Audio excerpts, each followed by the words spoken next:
Hey everyone, welcome back. I'm really happy to be back with you guys. And I have something really special today. It's from the bottom of my heart. I've been thinking about it a lot. I've been working on this episode a lot and thinking deeply about what I want to talk about within this topic. And the topic that we're going to be talking about is belief. And when I do these solo episodes, I want it to be pure.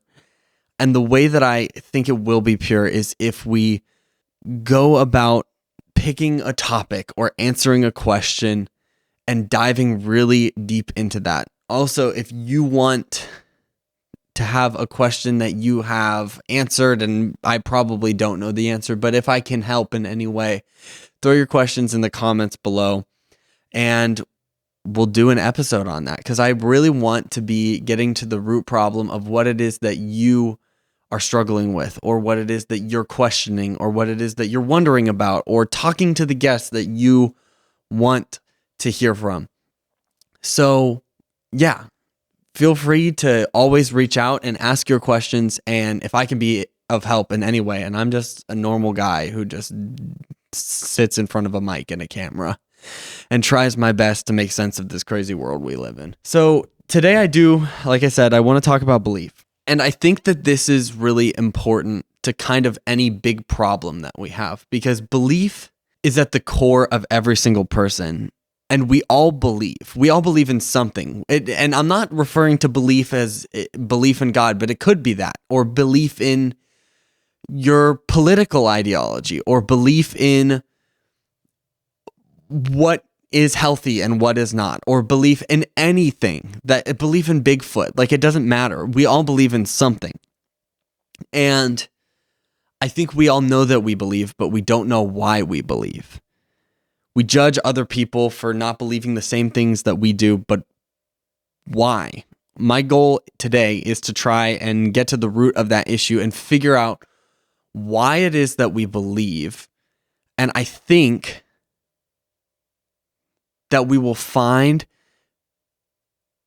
that the solution to a lot of the problems that we have in politics and in religion and in the world stem from belief. John Mayer has this song called Belief, and what he talks about in that song is extremely prevalent to this conversation. In this song, John Mayer talks about a bunch of different things stemming around belief. He says, everyone believes in who they ought to be. We can't believe in ourselves, but we can believe that we need to be something else than we already are in the future. He says, we're never going to win the world. We're never going to stop the war. We're never going to beat this if belief is what we're fighting for. And if we're fighting for belief, for our belief, for our group's belief, all that does, and this is what he says, is puts 100,000 children in the sand. What puts the folded flag inside the mother's hand, belief can. And I think that if we don't have our view around belief right, the world and the way that we act in the world is going to be wrong. This song kind of perfectly describes what happens when we let our beliefs, but more importantly, the conflict of our beliefs, surpass our desire for peace with our fellow man. There is no belief that is of more priority than loving your neighbor. I also want to kind of touch on when he says everyone believes in who they ought to be. We give up our ability to believe in ourselves in the here and now, and we're always focusing on the future or on the past. I did this in the past. I can't believe I did this. I need to be better in the future. I can't believe I did this now, or I'm like this now, so I need to be better in the future. And I do this all the time in my life. I get stuff wrong and I beat myself up about it. I mean, I'll do things that I have fun doing. I'll go play video games with my friends for a couple hours and then I'll get done with that and I'll be like, I can't believe that you wasted all that time. You could have been working out. You could have been running. You could have been going in the sauna, doing the cold plunge, whatever the thing is, you could have been doing better. I believe that I could be better. And that's a good thing. It's good to have a self-improvement mindset, but it's not good when it ruins the present moment. If you believe the wrong thing, you're going to have the wrong outcome. And I don't necessarily mean that it's the content of what is in our belief, but it is the way that we believe.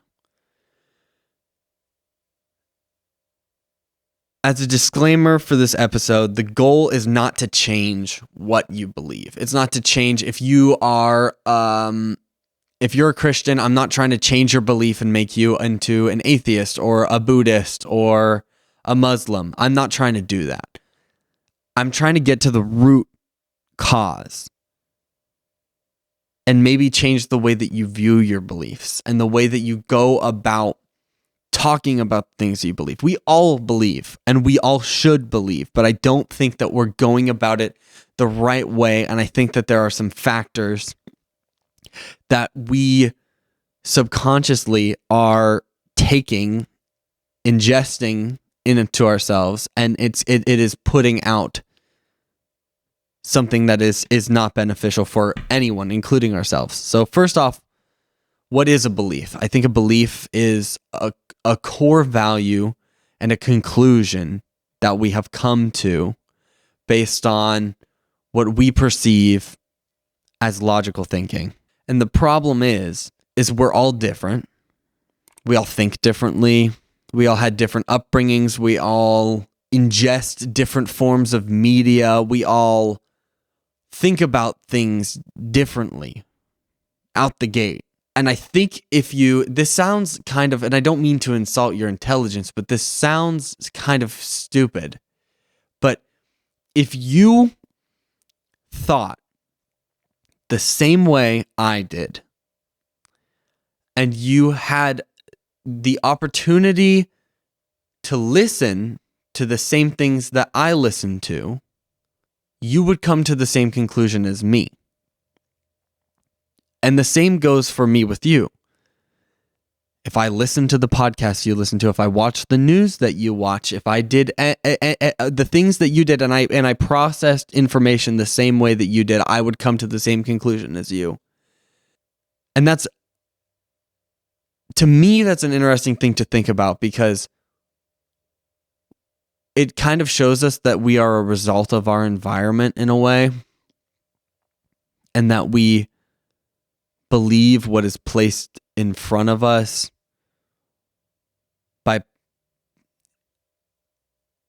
ingesting mentally certain things over time. And I think something that's important, if we're kind of going along this analogy of ingesting food or eating, an important part of that process is digesting. And I don't think a lot of us do that.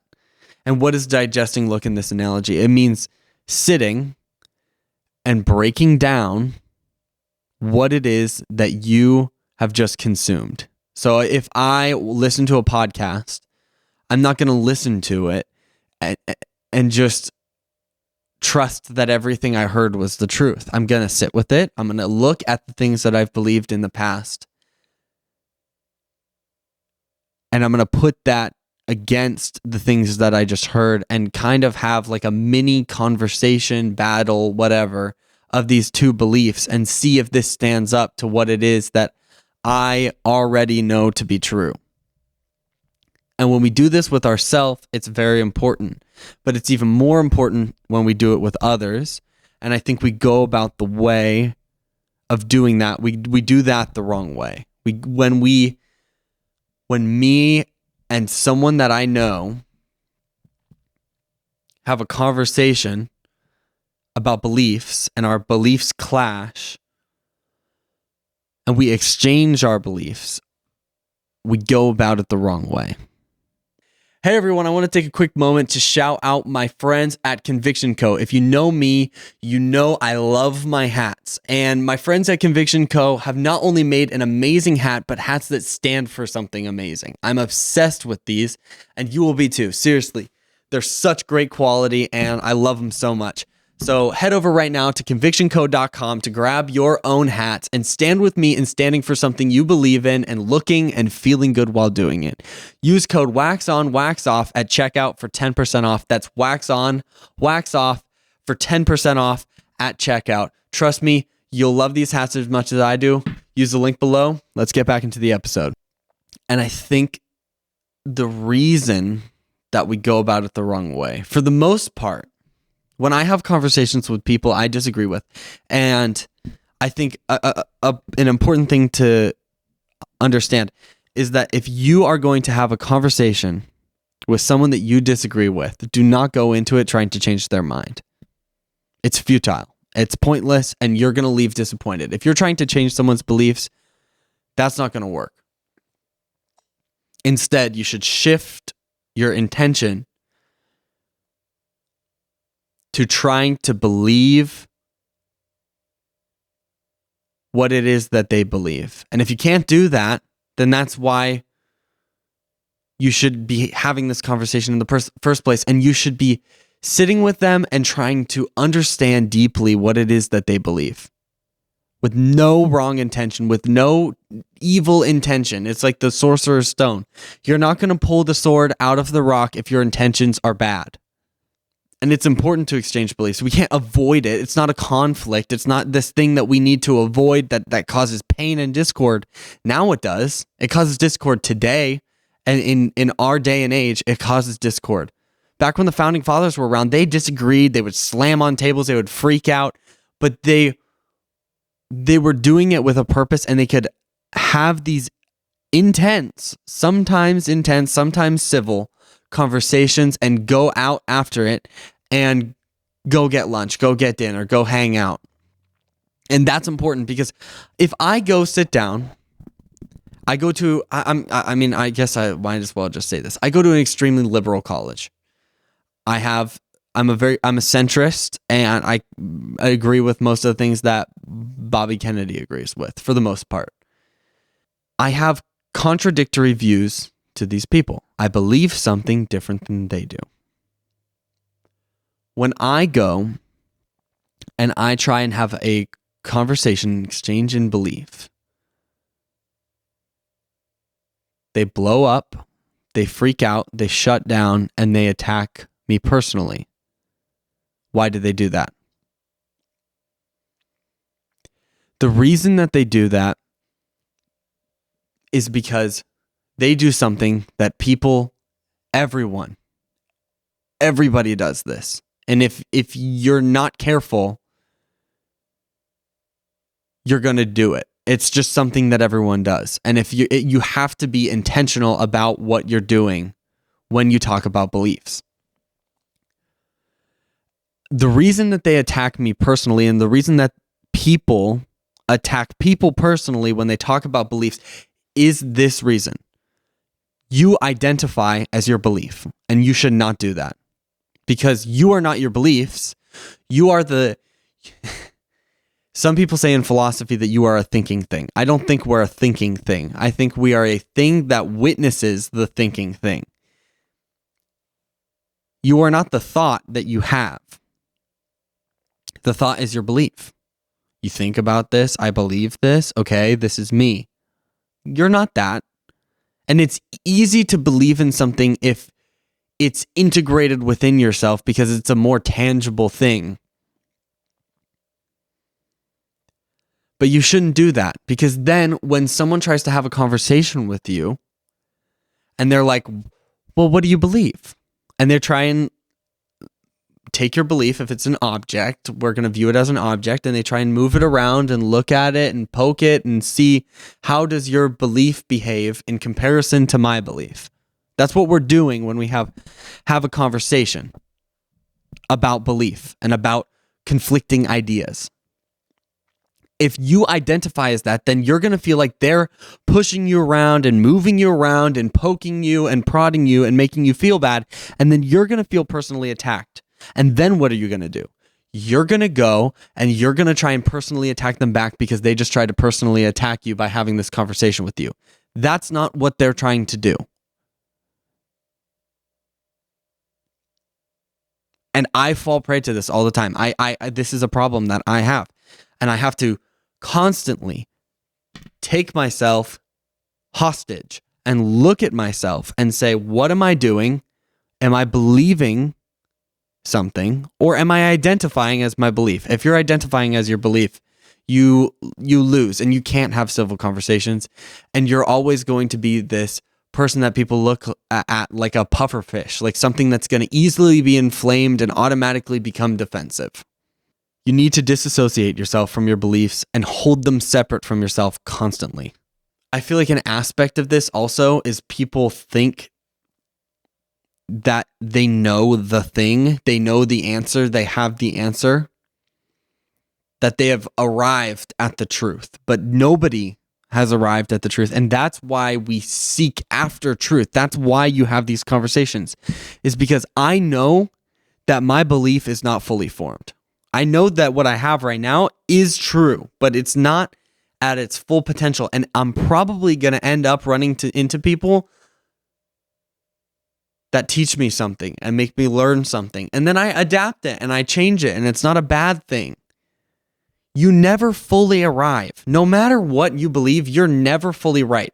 I heard this person the other day say this. They're like, I'm right wing, which is awesome because that also happens to be the right thing. And I was like, that's stupid. You don't know everything. You don't. The same way that someone on the left doesn't know everything. That's why there are sides, is so that we can learn from each other. You are not, and if someone is going to act like they know everything, or that they have arrived at the truth, I just don't trust those people. I honestly don't. Socrates, one of the most brilliant philosophical minds ever, said, I know that I am intelligent because I know that I know nothing. The more you know that you know nothing. And true wisdom is recognizing the fact that you know nothing. I'm not trying to change what you believe. I'm trying to give you some tools that I have learned, that I have found helpful, and that have helped me in having civil, honest, good conversations with people that teach me more. I've gone into conversations trying to change people's mind, and what happens? We get into a civil or uncivil argument of some kind. There's circular argument. We just have a circular argument going over different points that contradict each other, and we find no common ground. It's an important part of a conversation. It's finding common ground and going into it with a pure heart, and you're on a quest. You have a question. You're trying to understand something about the other person's beliefs and something about the other, and something about your beliefs, and seeing how those things match up. It's a quest that you're on, and you don't go, if you're going on an evil quest and your intention is bad and your question is bad, then people are going to behave badly. Sometimes you can have the right question and the right intention, but people are still going to behave badly because they don't have the right tools in their toolbox. And I don't have it all figured out. I don't understand the answer to everything. I don't know. But I know that these things are helpful for people. They've helped me, and they've helped others, friends in my life. So I guess I'm going to wrap it up here. I don't really know what else to say. My goal behind this conversation is I see people fighting other people. Not with fists or weapons, but with words. And it makes me sad. I don't want to be a failure. And I don't want my generation to fail. And I'm going to do everything that I can to try and make the people that I get to interact with just a little bit better. And it's pointless to have these arguments with people and to just, like, you don't have a problem with the person. Let me pick someone super controversial. Charlie Kirk. If you disagree with him, right? You don't like what he says. First of all, you probably don't even know what he says. You probably haven't even listened to what it is that he has to say. And you've seen 4 or 5 TikTok clips that your algorithm has sent you because they know that you don't like people like him. So if they send you these clips that are out of context, you're going to hate him even more. And you're going to hate or dislike other people that like him, causing more division in the world. You don't even know what it is that he's saying. You see 4 clips. That's not him. I don't know him. I've watched a couple of his clips. I've watched videos of his. Not because I agree with him, just trying to understand him. And he makes some valid points. And other points he makes are freaking crazy. But that doesn't make him a bad person. That doesn't make people who like him bad people. That just means that he's human. And humans make mistakes. And humans don't have everything figured out. And if you have a problem with him, the only one that's hurting is you. You shouldn't have a problem with him. You should just say, this is truly what it is. If you think you know what is right and you have the answer and you think that you are more correct than he is, then you have the truth. The truth is not threatened by anything. No one, if someone goes up to me or up to a scientist that discovered colors and they said, the grass is green, and then someone goes up to them and they say, actually, the grass is blue. That scientist is not going to be threatened by you saying something that's imbecilic and stupid. Only people that don't have the truth and that are insecure are going to be people that are going to lash out. So you probably don't have the truth anyway if you're so unstable and insecure in what it is that you believe. And I just don't want... I don't want people to all believe the same thing. That's not the point. You're supposed to disagree, but you're supposed to disagree the right way. There is a right way to disagree. Disagreeing is not bad. Asking questions is not bad. But it's going about it the right way with pure intentions, not trying to change someone else's view on things and trying to understand what it is that they believe more so that way you can use the information that they have given you, put it up against what it is that you believe in private or in a conversation and propose different ideas civilly so that way you can have good conversations with people. I don't know if this episode is helpful. I hope it is. It's helped me. And if you want to see more stuff like this, let me know. I'm really happy to be here with you guys. Yeah, so let's keep doing this thing. I'm grateful. And yeah, I love you guys. Bye, everybody.